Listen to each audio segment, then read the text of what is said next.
ವಿಜಯಪುರ ಜಿಲ್ಲೆಯ ಬಸವನ ಬಾಗೇವಾಡಿ ತಾಲೂಕಿನಲ್ಲಿ ಸಂಕನಾಳ ಕಾಲುವೆ ಕಾಮಗಾರಿ ಆರಂಭಿಸುವಂತೆ ಆಗ್ರಹಿಸಿ ರೈತರು ಬೃಹತ್ ಪ್ರತಿಭಟನೆ ನಡೆಸಿದ್ದಾರೆ. ಅಖಂಡ ಕರ್ನಾಟಕ ರೈತ ಸಂಘದ ನೇತೃತ್ವದಲ್ಲಿ ಆಲಮಟ್ಟಿಯ ಶ್ರೀರಾಮಲಿಂಗೇಶ್ವರ ದೇವಸ್ಥಾನದಿಂದ ಭೂ ಸ್ವಾಧೀನ ಅಧಿಕಾರಿಗಳ ಕಚೇರಿವರೆಗೆ ಮೆರವಣಿಗೆ ನಡೆಸಿದ ರೈತರು ಅಧಿಕಾರಿಗಳ ವಿರುದ್ಧ ಘೋಷಣೆ ಕೂಗಿದರು. ಮುಳವಾಡ ಎತ್ತ ನೀರಾವರಿ ಯೋಜನೆಯ ಸಂಕನಾಳ ಶಾಖಾ ಕಾಲುವೆ ಕಾಮಗಾರಿ ಹಲವು ಗ್ರಾಮಗಳಲ್ಲಿ ಬಾಕಿ ಉಳಿದಿದ್ದು ಕೂಡಲೇ ನೋಟಿಸ್ ನೀಡಿ ಕೆಲಸ ಶುರು ಮಾಡಬೇಕೆಂದು ಜಿಲ್ಲಾ ಅಧ್ಯಕ್ಷ ಉಮೇಶ್ ವಾಲಿಕರ್ ಆಗ್ರಹಿಸಿದರು. ಇದೇ ವೇಳೆ ಬೇಸಿಗೆ ಇರುವುದರಿಂದ ಕೆರೆ ತುಂಬಿಸುವಂತೆ ಒತ್ತಾಯಿಸಿ ಅಧಿಕಾರಿ ಎಂಬಿ ನಾಗಾಟಾಣ್ ಅವರಿಗೆ ಮನವಿ ಪತ್ರ ಸಲ್ಲಿಸಲಾಯಿತು. ಈ ಸಂದರ್ಭದಲ್ಲಿ ಅರವಿಂದ್ ಕುಲಕರ್ಣಿ, ಪ್ರಹ್ಲಾದ್ ನಾಗರಾಳ್, ಸಾಯಿಬಣ್ಣ ಅಂಗಡಿ, ಮುದುಕಪ್ಪ ಮೇಟಿ, ಶ್ರೀಶೈಲ್ ಕಲ್ಲದಿಗಿ, ಇಬ್ರಾಹಿಂ ವಾಲಿಕರ್, ಮಂಜು ಬಿರಾದರ್ ಹಾಗೂ ಅನೇಕ ರೈತರು ಭಾಗವಹಿಸಿದ್ದರು. Bureau report Ravi ಕೋಲಾಕರ.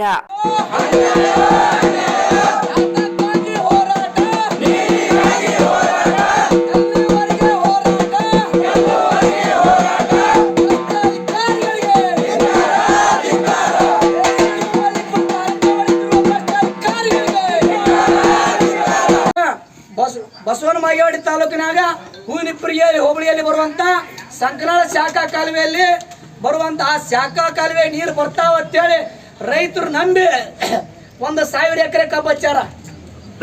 1,000 ಎಕರೆ ಕಬ್ಬು ಇವತ್ತಿನ ದಿನ ಒಣಗಾಕತ್ತೇವು. ಅದ್ರ ಲುಕ್ಷಣ ಯಾರು ಕೊಡ್ತಾರೆ? ಇವ್ರು ಏನಾರ ಕೊಡ್ತಾರ? ಸರ್ಕಾರ ಏನಾರ ಕೊಡ್ತೈತ್ಯಾ? ನಾಳೆಗೆ 1 ವರ್ಷ ಮಟ್ಟ ನಂಬಿದಂತ ಪೀಕ್ ಅದು. ನಮ್ಮ ರೈತರು ಅದು ಏನಾರ ಹಾಳಾಗಿ ಹೋಯ್ತಂದ್ರ ನಮ್ಮ ರೈತರು ಉರ್ಲ್ ಹಾಕೊಂಡು ಸಾಯ್ತಾರ, ಎಣ್ಣೆ ಕುಡಿದು ಸಾಯ್ತಾರ. ಯಾಕೆ ಸಾಯ್ತಾರ ಅಂದ್ರ ಅವ್ರ ಹತ್ರ ಈಗ ಸಾಲ ಸೂಲ ಮಾಡಿ ಕಬ್ಬು ಹಚ್ಚಾರ.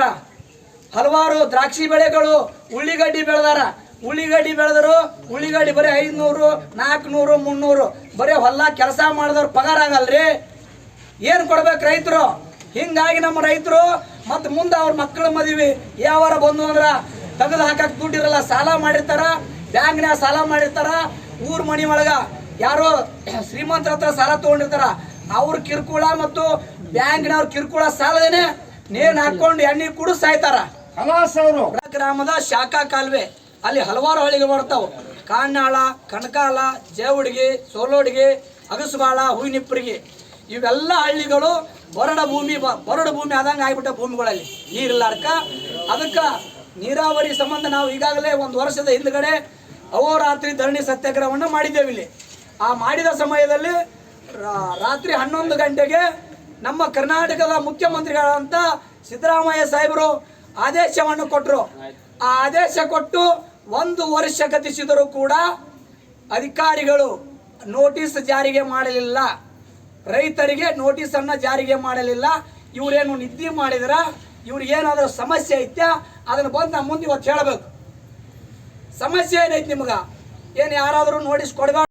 ಹೂವಿನಿಪ್ಪರಿಗೆ ಹೋಬಳಿ ವ್ಯಾಪ್ತಿಗೆ ಬರ್ತಕ್ಕಂಥ ಕಾನಾಳ ಗ್ರಾಮದ ವ್ಯಾಪ್ತಿ ಅಲ್ಲಿ ಕಣಕಾಲ್ ಇರ್ಬೋದು, ಸಂಕನಾಳ ಇರ್ಬೋದು, ಜಾಯವಾಡಿಗೆ ಇರ್ಬೋದು, ಕುದುರೆ ಸಾಲವಾಡಿಗೆ, ಒಡವಡಿಗೆ, ಸೋಲವಾಡಿಗೆ, ಸುಮಾರು 8-10 ಹಳ್ಳಿಗಳ ವ್ಯಾಪ್ತಿಯಲ್ಲಿ ಮುಳವಾಡ ಏತ ನೀರಾವರಿಗೆ ಸಂಬಂಧಿಸಿದಂಥ ಸಂಕನಾಳ ಶಾಖಾ ಕಾಲುವೆ, ಅದರ ವಿತರಣಾ ಕಾಲುವೆ ಕಾಮಗಾರಿ ಅಂದಾಜು 8 ಕಿಲೋಮೀಟರ್ವರೆಗೆ ಬಾಕಿ ಉಳಿದವು. ಹಲವಾರು ವರ್ಷಗಳಿಂದ ಸಂಬಂಧಪಟ್ಟಂಥ ಇಲಾಖೆಯ ಅಧಿಕಾರಿಗಳ ಗಮನಕ್ಕೆ ತಂದರೂ ಕೂಡ ಇಲ್ಲಿವರೆಗೆ ಕಾಮಗಾರಿ ಮಾಡಿರಲಿಲ್ಲ. ಆ ಹಿಂದೆ ಮಾಡಿರ್ತಕ್ಕಂಥ ಅಂದಾಜು ಪತ್ರಿಕೆ ಅಂದರೆ ಎಸ್ಟಿಮೇಟು ಅದು ರದ್ದಾಗಿತ್ತು.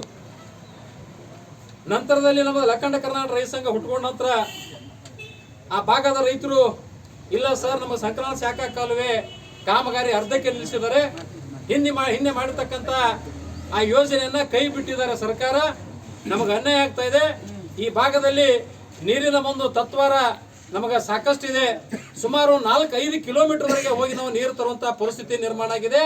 ಜಾನುವಾರುಗಳಿತ್ತು ಕುಡಿಲಿಕ್ಕೂ ಕೂಡ ನೀರ ಇಲ್ಲಿ ಇಲ್ಲ. ಅದಕ್ಕೆ ನಮ್ಗೆ ಬಹಳ ಕಷ್ಟ ಆಗಿದೆ. ಇದಕ್ಕೆ ಅನಿವಾರ್ಯ ನಾವು ಹೋರಾಟ ಮಾಡಬೇಕಾತಂದಾಗ ಕೃಷ್ಣಾ ಭಾಗ್ಯ ಜಲ ನಿಗಮ ಅಣೆಕಟ್ಟು ವಲಯ ಆಲಮಟ್ಟಿ ಮಾನ್ಯರೇ ವಿಶೇಷ ಸಂಕನಾಳ ಶಾಖಾ ಕಾಲುವೆ ನಿರ್ಮಾಣಕ್ಕೆ ಸ್ವತಃ ಸ್ವಾಧೀನಪಡಿಸಿಕೊಂಡ ಭೂಮಿಗೆ ನೋಟಿಸ್ ನೀಡಿ ಕಾಮಗಾರಿ ಆರಂಭಿಸುವ ಕುರಿತು. ಸರ್, ಇದು ಸಂಕನಾಳ ಶಾಖಾ ಕಾಲುವೆ ವಿತರಣಾ ಕಾಲುವೆ ಇದು ಭಾಳ ದಿವಸದಿಂದ ಪೆಂಡಿಂಗ್ ಉಳಿದು ಸರ್. ಅವಾಗ ಏನೋ ಅದು ರದ್ದಾಗ್ಯದ ಅಂತ ಹೇಳಿದ್ರು ಪ್ರಾಜೆಕ್ಟ್. ಮತ್ತೆ ವಾಪಸ್ ಹೋರಾಟ ಮಾಡಿದ ತಕ್ಷಣ ಅದನ್ನ ಇಂಪ್ಲಿಮೆಂಟ್ ಮಾಡಿ 43 ಕೋಟಿ ಬಂದದ್ದು ಇವ್ರು ಹೇಳಿದ್ರು. ಕಾಮಗಾರಿ ಈಗ ಏನಾಗದ್ರಿ, ನೋಟಿಸ್ ಕೊಟ್ಟಿಲ್ಲ, ರೈತರು ತಕರಾರು ಮಾಡಿ ಬಂದಿ ಸರ್. ಸುಮಾರು 8 ಹಳ್ಳಿ ಒಳಗೆ ಕುಡಿಲಿಕ್ಕೆ ನೀರಿಲ್ಲ. ಬೇಕಾದ್ರೆ ಸುಳ್ಳು ಅಂತಂದ್ರೆ ಬೇಕಾದ್ರೆ ಈಗ ನಡ್ರಿ ಎಷ್ಟು ಸಮಸ್ಯೆ ಅದು ತೋರಿಸ್ತೇವೆ. 4-5 ಕಿಲೋಮೀಟರ್ ಸ್ಟಾಪ್ ಅದ ರೀ. ಸುಳ್ಳು ಯಾಕಂದ್ರೆ ನಮ್ಗೆ ಇಷ್ಟೆಲ್ಲ ಬಿಸ ಇಷ್ಟೆಲ್ಲ ನೋಡ್ಕೊಂಡ್ಬರೋ ನಮ್ಗೆ ಏನು ಅವಶ್ಯಕತೆ ಇದೆ? 1000 ರೂಪಾಯಿ ಖರ್ಚು ಮಾಡ್ಕೊಂಡು ಅದಕ್ಕೆ